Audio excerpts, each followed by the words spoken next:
Watukufu wa Islam, tufungue dirisha kidogo, tuangalie mbali zaidi. Ni kweli wakati wa khilafa ya Sayyidina Umar radhiyallahu anhu alipewa mashauri na masahaba wenziwe na akayafanyia kazi. Katika mashauri aliyopewa, msingi ulikuwa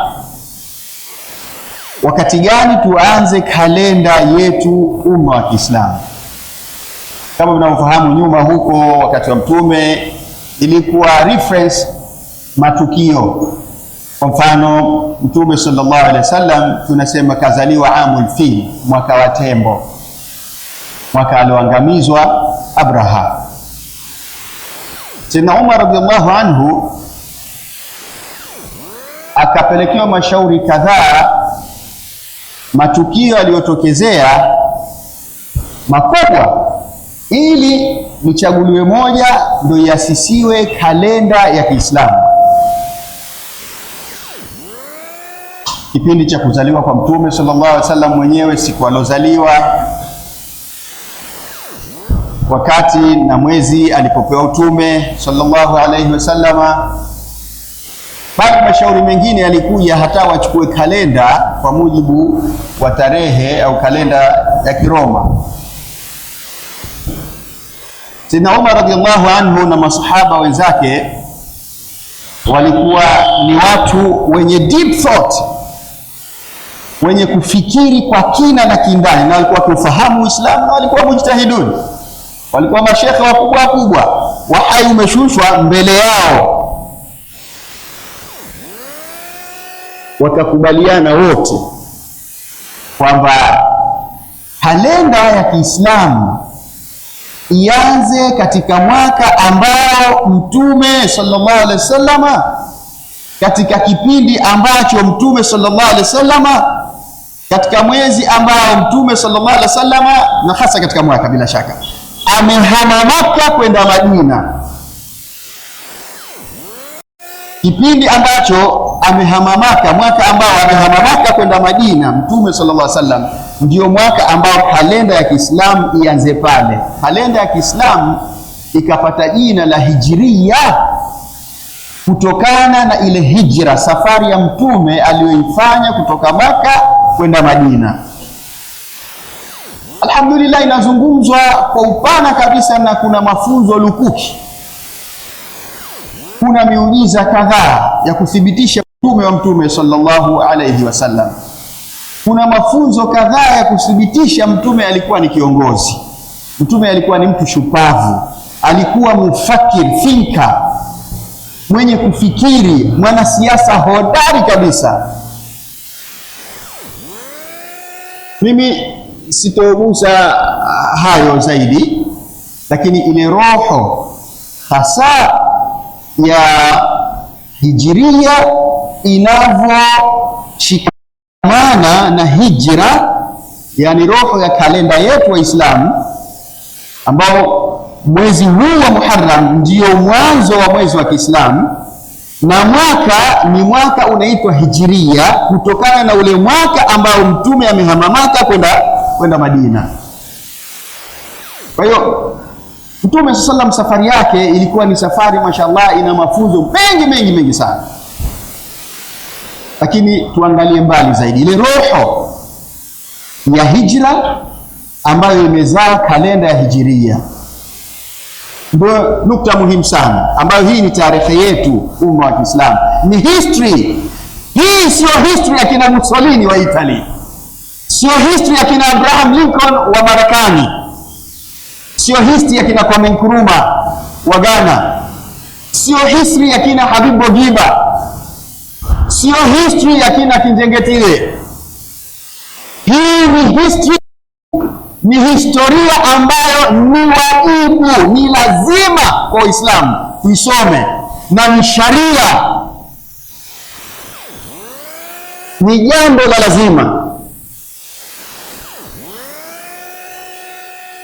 Hizi tarehe zilizobakia hizi, ukitaka utasoma, ukitaka basi, wala hupati dhambi, wala hatusemi zisisomwe, zinakupa mwangaza wa kwa mfano wa kisiasa kiasi fulani, lakini tarehe yetu, tarehe ya mtume, history ya mtume ni jambo la lazima, kwa sababu mtume ni source, ni chanzo cha sharia.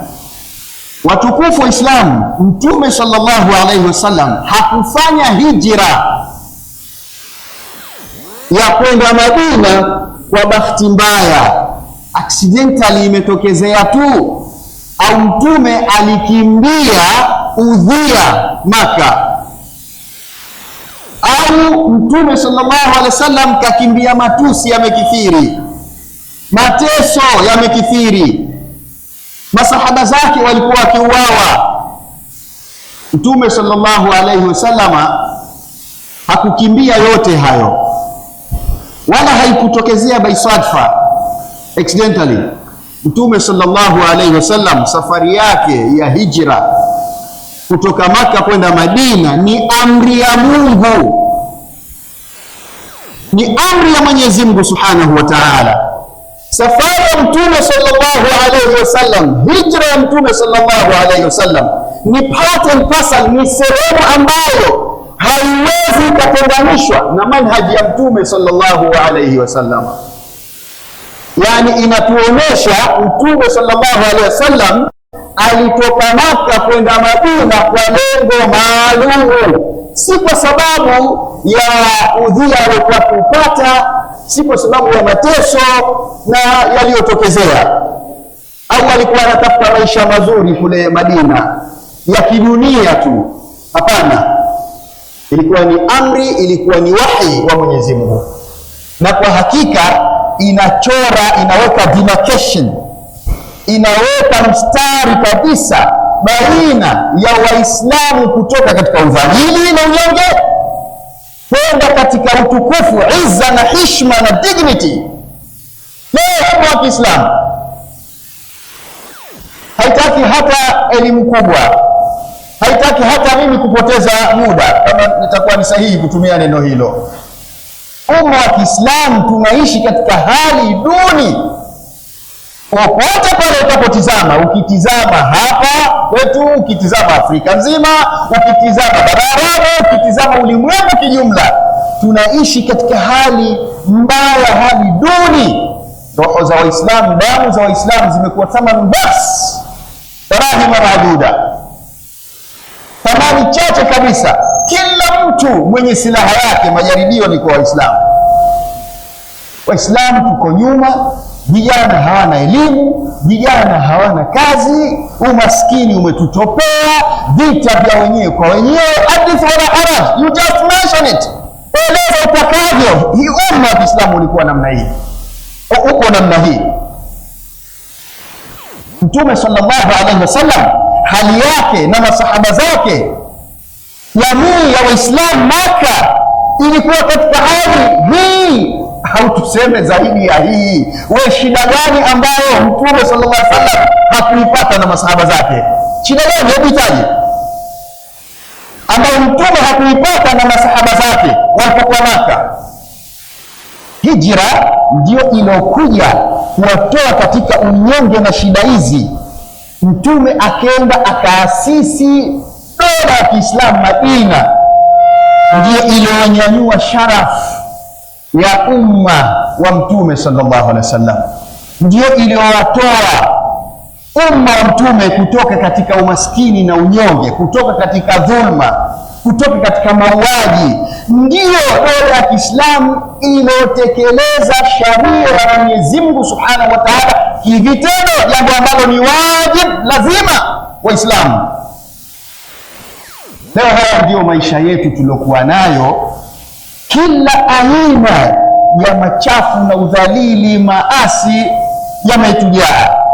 Sasa ndio maana umma wa Kiislamu tukaemewa leo, kwa bahati mbaya, umma wa Kiislamu tukaemewa, tukachanganyikiwa kwa dhulma tunazotendewa, hali ya umma ulivyo, maasi na kila kitu, tukachanganyikiwa, tukachupia na kudandia methods, manhaj, njia ambazo tunajidanganya na tuna imani maneno mengine mtasamehe kuyatumia.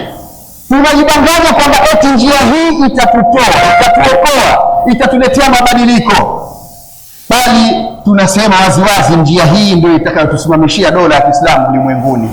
Hakuna njia nyingine ya tukufu wa Islamu. Allah subhanahu wa ta'ala anatuambia ndani ya Qur'an, wa in yarau sabila rushdi la yattakhidhuhu sabila wa in yarau sabila al-ghayy la yattakhidhuhu sabila. Waislamu tuko wapi? Tukiona njia ya uongofu, njia sahihi iko wazi, ala kweupe, njia ya Mtume sallallahu alaihi wasallam, ndio hii iliyozaa kalenda ya Hijiria, ndio hii iliyopelekea Mtume kufanya hijra, njia ya Mtume sallallahu alaihi wasallam katika kuleta mabadiliko ya umma huu, katika kusimamisha dola ya Kiislamu. Kwa bahati mbaya mpaka vijana wenzetu wanabebeshwa silaha na kuwaelekezea Waislamu wao eti ndio njia ya kuleta mapinduzi ya Kiislamu, ya kurejesha dola ya Kiislamu, ya kuleta mabadiliko. Hiyo sio njia. Njia anayotuchorea Mtume sallallahu alaihi wasallam iko wazi kabisa. And we call upon our beloved politicians, we call upon beloved shuyukh, we call upon beloved intellectuals. Tunawapa ulinganizi, tunawaambia, tunawaita kwa mapenzi wanasiasa wetu wapenzi ulimwenguni, katika umma huu wa Kiislamu popote walipo, wanavyuoni wetu wapenzi katika umma huu wa Kiislamu, wasomi wetu wapenzi, ma PhD holders, ma profesa wa Kiislamu katika umma huu, hawajaiona njia ya sallallahu alaihi wasallam, hamjaiona manhaji ya Mtume sallallahu alaihi wasallam. Uko hapo leo noble umma, tunakuiteni nyinyi umma mtukufu, enyi watu wa kawaida Waislamu. Kwa nini mwaruhusu wasomi wetu, mashekhe zetu wapenzi, wanasiasa wakaanitudanganya tu usiku na mchana? Sijui hii ndio fursa, sijui hii ndio njia. Mimi na wewe tunajua zaidi kuliko Mtume sallallahu alaihi wasallam, na Mwenyezi Mungu subhanahu wa ta'ala anatuletea ayat, nusus, text sarihatan, zilizowazi kabisa. Mwenyezi Mungu anatuambia, laqad kana lakum fi rasulillahi uswatun hasana liman kana yarju Allah wal yawmal akhir wa dhakara Allah kathira. Ni jambo la lazima kumwiga Mtume katika kila letu, katika kila kitendo chetu. Ilikuwa jambo zito kama hili limetuteza umma wa Kiislamu kutaka mabadiliko, kutaka Uislamu wetu, kutaka sharia yetu ulimwenguni, kutaka dola ya Kiislamu. Hiyo Uislamu imeacha kuholela. Angalia katika mafunzo yanayopatikana katika hijra na katika hijiria, haliacha kabisa. Mwenyezi Mungu anasema lazima tumuigize Mtume sallallahu alaihi wasallam. Mwenyewe anatuambia, la yu'minu ahadukum hatta yakuna hawahu tabaan lima jitu bihi, haamini mmoja wenu mpaka awe hawa zake, fikra zake, vitendo vyake, vionjo vyake, taste, values, intellect, kila kitu, akili yake afate niliyokuja nayo.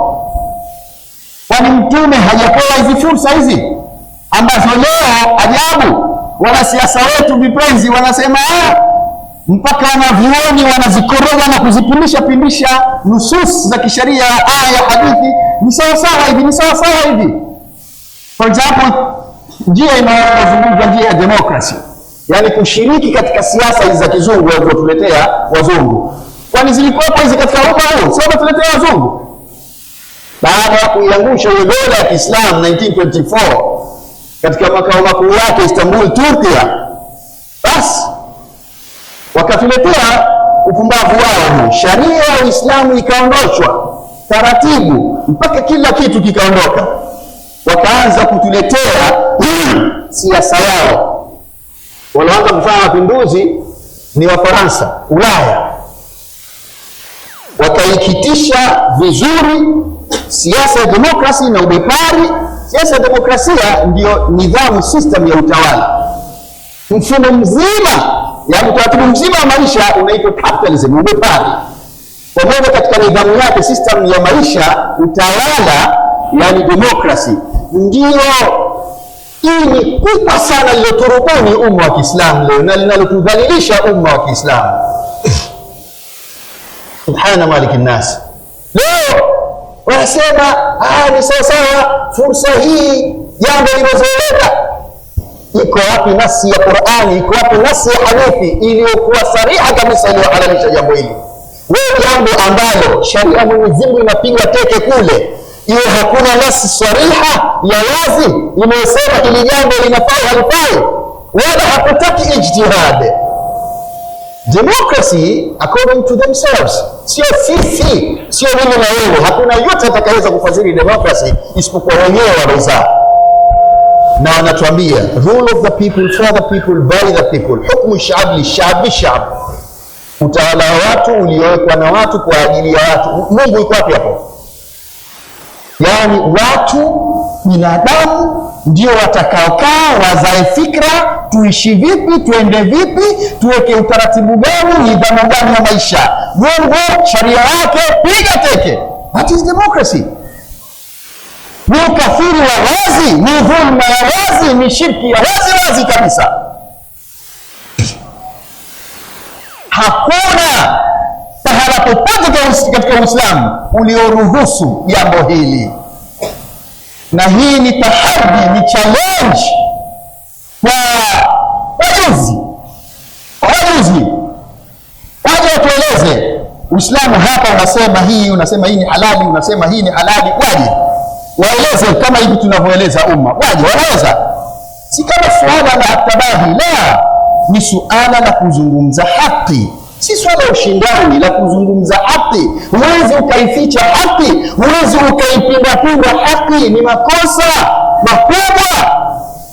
Watukufu wa Islam, wanavyuoni wetu, ma-intellectual wasomi wetu, msiingie huko, msiingie. Tushagongwa mara ngapi na mdudu, bado tunarejea wale umma huu, bado tunafitinishwa vile vile.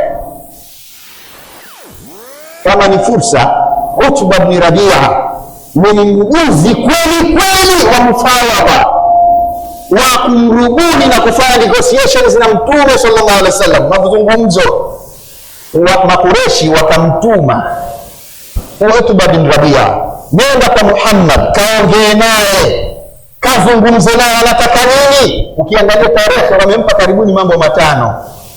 Wakamwambia, unataka mali wewe, sema tutakupa mali, achana na njia hii, imani method, achana nayo.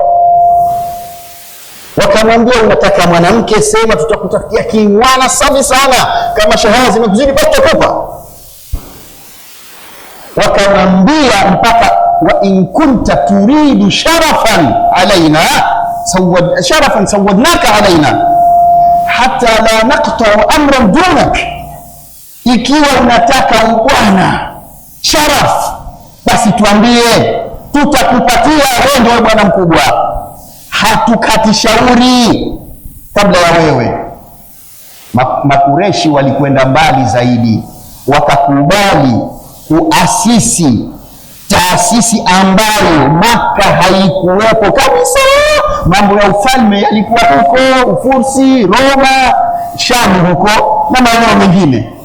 Wakamwambia, wa in kunta turidu mulkan malaknaka alaina, ikiwa unataka ufalme tutakupa wewe, mtawala kwetu falme. Sasa kama mtume anakwenda kwa mujibu wa hawa zake, mtume kama anatenda kwa mujibu wa fikra zake tu, yeye kama ni Muhammad, that was the opportunity.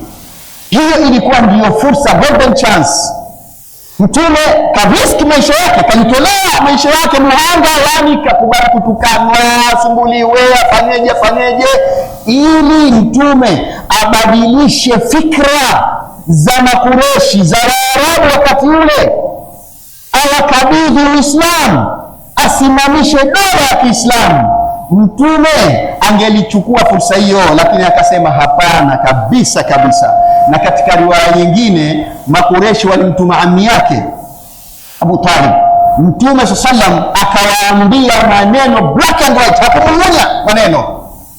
Kwa bahati mbaya, kama tunavyomumunya sisi leo mashekhe zetu na wanasiasa na ma-intellectuals wasomi wetu, Mtume akamwambia wallahi ya am law wada'u ash-shamsa ala yamini wal qamara ala yasari ala an atruka hadha al-amr wallahi lan atrukahu hatta yudhhirahu Allah au uhlika fihi. Sallu ala rasuli Muhammad. Mtume anasema, ami yangu, hivyo unataka mimi nibadilishe wahi? Hivyo unataka mimi njia hii nibadilishe, nishike njia nyingine, ni participate, nishiriki katika utawala? Wakati huo Makureshi, system ya utawala, system of governance, yani namna walivyokuwa wakitawaliana ni kiukabila. Mwenye mkubwa katika kabila ndo walikuwa manukaba, masabati, hao ndo mabwana, ndo wakata shauri, ndo waonyesha, kwa lugha yao kusema ndo waendesha nchi ile ya Maka. Ilikuwa namna hiyo. Mtume anamwambia amri yake, kenda kufanya naye compromise, aache njia ile, aache wahi, aache manhaj anaamriwa na Mwenyezi Mungu Subhanahu wa Ta'ala. Akamwambia, ami yangu, hata wakiliweka jua kulia, mwezi kushoto. Hiyo inaonyesha seriousness ya Mtume sallallahu alaihi wasallam, inaonyesha yani kufanya istinbat. Hapo wanavyuoni namna wanavyofanya istinbat, wanavyofanya ijtihadi, maana yake kuonyesha hii ndio njia, tena katoi, na kuishika ni katoi, ni lazima. Ikiwa Waislamu tukishika njia nyingine, dhambi moja kwa moja, Mwenyezi Mungu atuhifadhi. Anafika kueleza hivyo, wakiweka ua kulia na mwezi kushoto, ili niache jambo hili, niache njia hii. Mtume anasema, wallahi na apa kwa Mwenyezi Mungu, la atrukahu, I will never leave it, I will never go astray against it. Katu abadani sitoacha njia hii, hata yudhhirahu Allah, mpaka jambo hili, Uislamu huu, Mungu aupe ushindi. Allah, tunakuomba waja wako wafunue vichwa. Bila shaka si kama hawapo, wapo maduat walioshika njia hii, wapo wanasiasa baadhi yao ulimwenguni walioshika njia hii, wapo wanavyuoni walioshika njia hii, lakini kila wakiwa wengi, alhamdulillah, dawa ya Uislamu inakwenda kwa haraka zaidi na itawaenea umma wa Kiislamu. Public opinion raya itajengwa na hatimaye Mwenyezi Mungu atatupa nusra. Tutasimamisha Uislamu, tutasimamisha sharia yake katika ulimwengu, tutasimamisha dola ya Kiislamu katika ulimwengu huu. Idhlali hii itaondoka. Mtume anasema, mpaka Mwenyezi Mungu anipe ushindi au uhlika fihi, or let me be perished in it. Wacha mimi niteketee, niangamie, hata nikifa potelea kwa mbali, lakini siwezi kukengeuka katika njia hii. How comes leo unakuja mimi na wewe unasema, hali ndio ilivyo hivi, ndio fursa hii, sijui nchi zote ulimwenguni ndio Waislamu. Waislamu hatuendi hivyo jamani. Waislamu tunakwenda sisi, kitendo chetu tunakwenda kwa wahi. Kitendo chetu chochote sisi lazima kishikamane na hukumu ya Uislamu na sharia ya Uislamu, amri ya Mwenyezi Mungu Subhanahu wa Ta'ala, amri ya Mtume sallallahu alayhi wasallam. Sasa kwa ufupi, ni ipi manhaji ya Mtume sallallahu, njia ya Mtume sallallahu alayhi wasallam ambayo imezaa kalenda ya Hijiria, ambayo ni sehemu yake ni hijra. Mtume sallallahu alayhi wasallam, njia yake aliyotuchorea kivitendo, kikauli. Mtume alipoletwa, manake alipopewa wahi, Mtume sallallahu alayhi wasallam hakulala kama tunavyolala sisi, hakuwa mchovu kama tulivyo wachovu sisi. Alikuwa ana hima, alikuwa ana awareness, alikuwa ni mtendaji wa kila anachoshushiwa na Mwenyezi Mungu Subhanahu wa Ta'ala. Mtume alianza kwa kuwabadilisha Waarabu wakati ule. Kwa hiyo njia ya kuletea mabadiliko umma wa Kiislamu ni intellectual and political, ni ya kifikra na ya kisiasa. Sasa ya kifikra kivipi? Maana yake lazima tuusome Uislamu, si kusoma tu Uislamu ala kanina, au tukajua kusoma vizuri matini, kusoma Qur'ani vizuri, au ukajua hukumu za swala vizuri. Naam, soma hayo, lakini Uislamu usomwe vile vile kwa upana wake inavyotakiwa, na ndio maana Qur'ani imebaki ipo mpaka leo. Uislamu usome as an ideology, kama ni mfumo wa maisha, utaratibu kamili wa maisha, utaratibu kamili wa maisha. Una kila nidhamu ya maisha, kuanzia nidhamu ya kijamii, nidhamu ya uchumi, nidhamu ya utawala, siasa za nje, siasa za ndani, kila kitu. Maadui zetu wazungu, they know very well, wanajua vizuri sana Uislamu kuwa ndio ideology, mada, mfumo wa maisha. Na ndio maana tunavyosoma huko mavyuo vikuu, hawaelezi haya, hawatufundishi kama Uislamu ndio dini mbadala, ndio mfumo mbadala wa kuja kuondosha mfumo wa demokrasia na ubepari. Hawatuonyeshi hivyo, wanatusomesha Uislamu as an academic tu. Walikuwa wamesoma vioni hapa wanaelewa maneno yangu haya. Wanatusomesha as academic, mtu pale upate shahada nzuri, upate maximum GPA yako 5, basi you are better, you are maximum, you are excellent. Unapeleka kazini, mshahara wako unapandishwa. Uislamu unakuja kwa hivyo tu, ndugu yangu. Uislamu ndio utakao tubadilisha, ndio njia mabadiliko. Uislamu ni mfumo, ni utaratibu wa maisha. Ni lazima utawale, ni lazima uwe na serikali. Usome Uislamu hivi, ndivyo Mtume asikudanganye mtu. Ndivyo Mtume alivyofundisha masahaba zake hivi Uislamu. Ingawa ile tafsiri, uchambuzi wa hukumu za Mwenyezi Mungu, amri za Mungu kwa kila ulikuwa Madina. Lakini Uislamu kama ni mfumo utaratibu wa maisha ulielezwa hivyo na Mtume kutoka Maka. Wewe angalia kile juzu ya 4. Hebu tizama zile sura zake fupi. Mle mna uchumi, mle unagongwa uchumi wa monopoly, mle wanagongwa watawala wenye kuongoza kwa fikira zao na kila aina ya hali. Naam, wanaambia watu waswali vile vile, lakini unafafanuzi ndio kwa Madina. Sasa Qur'ani ndio ipo leo, kila kitu kishakamilika. Waislamu hatuwezi kuinuka leo kama hatujausoma Uislamu, kama hatujaubeba Uislamu. Maduat, wito kwenu wanasiasa, wito kwenu wasomi, mashehe wetu vipozi, wito kwenu Uislamu ushikwe, ubebe kama utaratibu kamili wa maisha, mfumo kamili wa maisha. Tuwaeleze umma. Tumerudiliwa siku nyingi, tumezaliwa ndani ya demokrasi, tumekulia ndani ya demokrasi, tumelelewa ndani ya demokrasi, tumesomeshwa maskulini demokrasi, tumesomeshwa vyuoni demokrasi. Some of us we are working for the democracy. Mpaka baadhi ya Waislamu wanaitumikia demokrasi, maskini ya Mungu. Kwa bahati mbaya, hatuwashambulii Waislamu, la hasha wakala. Waislamu tumelazwa muda mrefu. Tusomeni tarehe yetu, tusomeni history, tusomeni yaliyotokezea kabla ya kuangushwa kwa dola ya Kiislamu, khilafa Uthmania, wanaitwa wazungu Ottoman Empire. Waingereza walifanya nini? Wakishirikiana na watu wa Ulaya katika kutunaza sisi umma wa Kiislamu. Leo ni matokeo tu hawa. Si kama tunawalaumu Waislamu na mashekhe zetu vipenzi na wanasiasa wetu vipenzi pamoja na wasomi wetu vipenzi. La, lakini tunaeleza hali halisi, reality. Ukamweka right, huwezi ukaipinga, ukaikataa, ukaweka nyuma ya mgongo wako. Hiyo ndio hali halisi. Mtume sallallahu alaihi wasallam aliwafinyanga umma wa Kiislamu, akawafahamisha Uislamu ni nini kama ni mfumo wa maisha hasa. Hatua ya kwanza hiyo.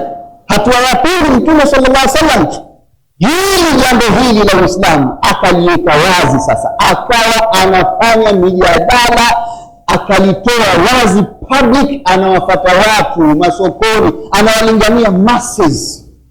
Hatua hiyo ilikuwa non-reversible, hairudi nyuma, mbele kwa mbele mpaka lengo litimie.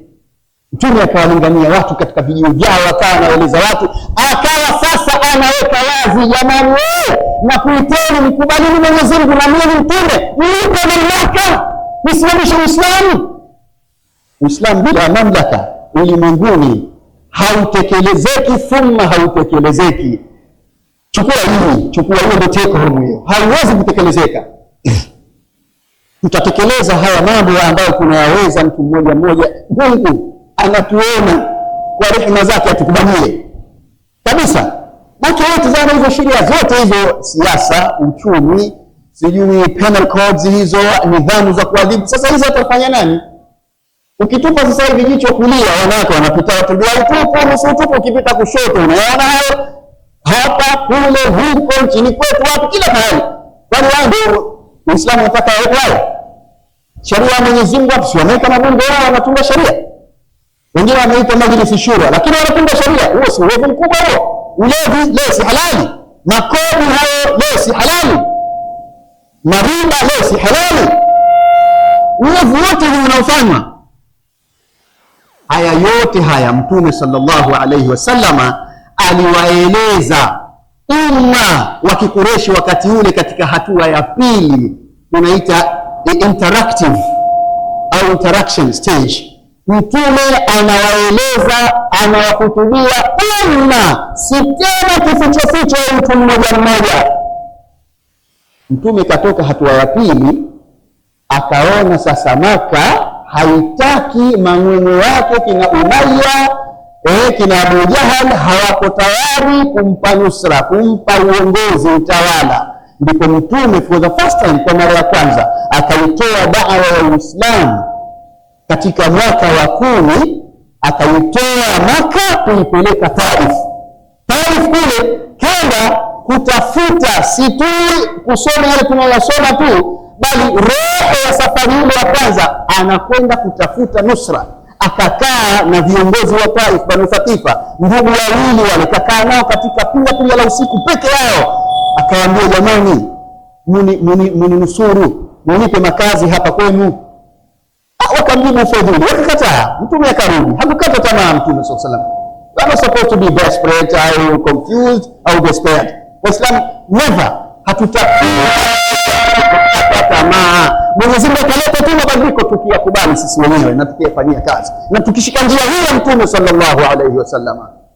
Sio ndio nyingine, sio demokrasi, wala sio kukamata silaha kama hivyo wanavyosema vikundi vingine vya jihad, vya kasia gani kabisa. That's not the method. Sio manhaji aliyofundisha Mtume sallallahu alaihi wasallam kabisa. Mtume akaja zake tena Maka, vitabu vyetu vinatueleza vya tarehe, akawa anayafuata makabila mbalimbali katika viunga huko vya Maka, nje huko, wanaokuja katika ibada zao pale za kijahilia, wenyewe wanasema hija. Ukisoma tarehe, unachogundua ni kwamba Mtume analingania wakubali Uislamu, wamkubali Mwenyezi Mungu na wewe kwa Mtume, kisha anawaomba material support ambayo ndio inaitwa nusra. Jamani, nikubalini mimi, niungeni mkono, nipeni nusra, nisapotini mimi kinguvu za kimapambano, nisimamishe dola ya Kiislamu. Sababu dola ya Kiislamu haiwezi kusimama pahala ambapo wala si swala la fanatism la kimshabiki. Dola ya Kiislamu, hizi nchi zetu zote hizi za kusini mwa jangwa la Sahara mpaka kufika chini huko, hazina sifa hiyo. Naam, hazina sifa hiyo. Sio jambo la kimshabiki wala sio jambo la woga, la, ni kwa mujibu wa sharia. Kwa nini Mtume asende Abyssinia, Habasha, Ethiopia? Kwa nini Mtume ende zake Madina taasisi dola ya Kiislamu? Mtume sallallahu alaihi wasallam kwa bahati mbaya hakukubaliwa, akakataliwa. Makabila mengine yalikubali, akamwekea masharti. Utawala ukiondoka wewe ni kwetu, ambia nalo la hili, watu wenyewe wataamua, watu wenyewe wanamtaka nani. Basi Mwenyezi Mungu akamnusuru mja wake kutoka watu wa Madina na Ansar au na Hazraji. Ndio Mtume akafanya hii safari ya hijra tunayokumbuka leo katika mwezi kama huu wa Muharram. Wamekuja watu wa Madina wakampa bai'a, wakamwekea ahadi fungamano, ya Rasulullah, sisi tumeamini, njoo zako Madina, njoo usimamishe dola ya Kiislamu, njoo usimamishe dola ya Kiislamu. Wadhkuru idh antum qalilun mustad'afuna fil ard takhafuna an yatakhaffafakum an-nas fa'awakum wa ayyadakum bi nasri wa razaqakum min at-tayyibat la'allakum tashkurun. Nadhani aya inamalizia. Kumbuka, anaelezwa Mtume sallam, wakumbushe watu wako mlipokuwa wachache, mna hofu. Ndio maisha yetu tunakuwa nayo haya. Hakuna kitakachotuokoa umma wa Kiislamu. Is not a democracy, is not capitalism, is not communism. Ujamaa ushakufa. Bado huu bepari na siasa ya demokrasi uko hoi bin tabani, uko ICU. Inshallah Mwenyezi Mungu ajalie sasa hivi, halafu itakuwa history na tarehe. Watatuheshimu wa wazungu wanaotudhalilisha leo ulimwenguni, na nchi zetu za ulimwengu watatu na wanafanya atakavyo. Mtume sallallahu alaihi wasallam anapewa bai'a, wanamwambia njoo zako usimamishe dola ya Kiislamu.